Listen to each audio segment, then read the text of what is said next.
ప్రభుత్వం కావాలని చెప్పేసి వాళ్ళ వాదన ఏంటంటే ఇక్కడ మిస్అప్రాప్రియేషన్ ఫండ్స్ జరిగినాయని చెప్పేసి మాట్లాడుతా ఉన్నారు. ఇక్కడ మిస్అప్రాప్రియేషన్ ఫండ్స్ అనేది ఏం జరగలేదు. ఇక్కడ హెచ్ఎండిఏ అకౌంట్ల నుంచి నేరుగా సీఈఓ ఈ ఫార్మ్ లో ఎవరైతే ఉన్నారో వాళ్ళ అకౌంట్ కు మాత్రం డబ్బులు వెళ్లినాయి 55 కోట్ల రూపాయలు. నేటి వరకు ఆ డబ్బులు అట్లనే ఉన్నాయి. ప్రభుత్వం వాటిని రికవరీ చేయలేదు. మిస్అప్రాప్రియేషన్ అనే funds without approval of the cabinet అని చెప్పేసి, లేకపోతే ఫైనాన్షియల్ ఇర్రెగ్యులారిటీస్ అని చెప్పేసి, లేకపోతే ఇంకా కొన్ని అంశాల మీద వాళ్ళు మాట్లాడుతూ ఉన్నారు. కానీ ఇది పూర్తిగా పొలిటికల్ వెండెట్టా.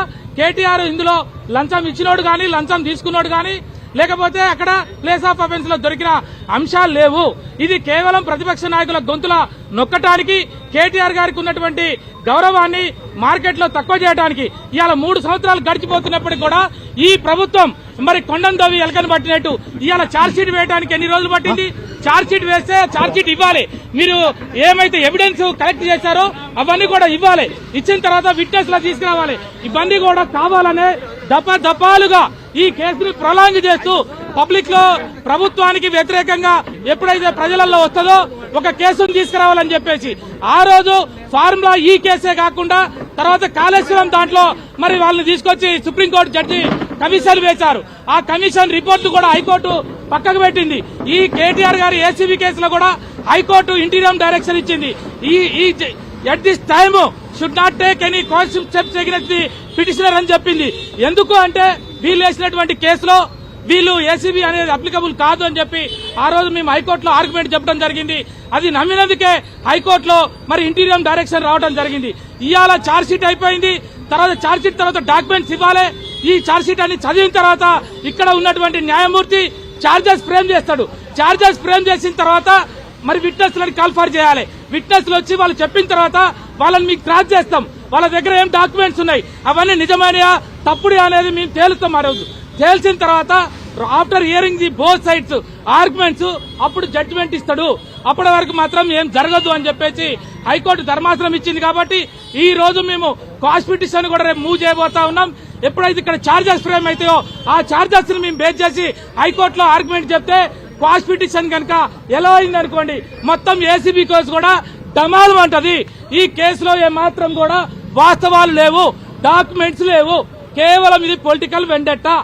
ఒక వ్యక్తుల్ని పార్టీ నాయకుడిగా ఉన్నాడు కాబట్టి, వర్కింగ్ ప్రెసిడెంట్ గా ఉన్నాడు కాబట్టి, రేపు కాబోయే ముఖ్యమంత్రి కాబట్టి ఏదో ఒక రకంగా తప్పుడు కేసులు బనాయించి ఫోన్ ట్యాంపరింగ్ అని మరి లేకపోతే ఈ ఫార్ములా అని లేకపోతే ఇంకో కేసు అని చెప్పేసి చేస్తారు. కానీ 3 సంవత్సరాల నుంచి ఏ కేసులో కూడా ఒక్క సాక్ష్యం కూడా లేకుండా ఈ రోజు వేధింపు చర్యలకి పాల్పడతా ఉన్నది ఈ ప్రభుత్వం. ముఖ్యమంత్రి, ఈ ప్రభుత్వ పెద్దలు ఇప్పటికైనా మీరు బుద్ధి తెచ్చుకొని మీ దగ్గర ఏమైనా ఉంటే మేము సిద్ధంగా ఉన్నామని చెప్పి కేటీఆర్ గారు దఫాలుగా చెప్తా ఉన్నాడు. కానీ ఈ రకంగా రాజకీయ వేధింపులు మీరు డైవర్స్ పార్టీకి చేస్తూ ప్రజల్ని తప్పుదోవ పడుతూ ఎంతకాలమో మనుగడ సాధించలేరని చెప్తా ఉన్నా.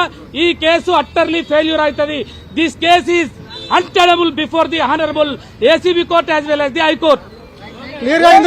క్లియర్ ఇందులో సెక్షన్ 13, సెక్షన్ 13(1), 13(2) అనేది ప్రివెన్షన్ ఆఫ్ కరప్షన్ యాక్ట్ కు సంబంధించి ఛార్జ్ షీట్ లో నమోదు చేయడం జరిగింది. ఎక్కడ కూడా సెక్షన్ 13(1) అండ్ 13(2) ఎక్కడ కూడా అప్లికేబుల్ అవుతున్నట్టు ఎవిడెన్స్ కావచ్చు, డాక్యుమెంట్స్ కావచ్చు, ఇయర్స్ ఎవిడెన్స్ కావచ్చు, ఈవెన్ ఐ విట్నెస్ ఎవిడెన్స్ కావచ్చు, ఎక్కడ కూడా డాక్యుమెంట్స్ లో ఎవిడెన్స్ అనేది ప్రాపర్ గా కేటీఆర్ గారికి లేదు. దీన్ని సీరియస్ గా మేము లీగల్ టీం అదేవిధంగా సీనియర్ అడ్వకేట్స్ దీన్ని డిఫెండ్ చేయబోతున్నాం. దీనిలో క్లీన్ గా కేటీఆర్ గారు బయటకు వచ్చే అవకాశం ఉంది. ఎందుకంటే క్లియర్ గా పొలిటికల్ వెండెక్టాగా ఛార్జ్ షీట్ ఫైల్ చేసినట్టు మనకు కనబడుతుంది. క్లియర్ చాలా సందర్భాల్లో హైకోర్టు కూడా చెప్పడం జరిగింది. ఇక్కడ ఇన్వెస్టిగేషన్ అనేది ప్రాపర్ గా జరగలేదు, ఫెయిర్ ఇన్వెస్టిగేషన్ కాదనేది మేము కోర్టులో వాదించే అవకాశం ఉంది. దీన్ని సీరియస్ గా మేము అడ్వకేట్స్ డిఫెండ్ చేసే అవకాశం ఉంది. ప్రభుత్వానికి చేతగాకనే వీళ్ళు డైవర్ట్ పాలిటిక్స్ రాజకీయాలు వాడుతున్నారు. కాబట్టి ఇలా 6 గ్యారంటీలు 420 హామీల మీద ప్రజలు నిలదీస్తున్నారు. కాబట్టి వీళ్లకు ప్రతిపక్ష నాయకుల మీద కేసులు పెట్టాలని ఒక డైవర్ట్ పాలిటిక్సే. కాబట్టి ఈ కేసు నిలవదనే దాని మీదనే ఇలా ప్రూఫ్ అయింది. కాబట్టి వీళ్ళు తప్పుడు ఆరోపణలు, తప్పుడు కేసులు మానాలని డిమాండ్ చేస్తున్నాం.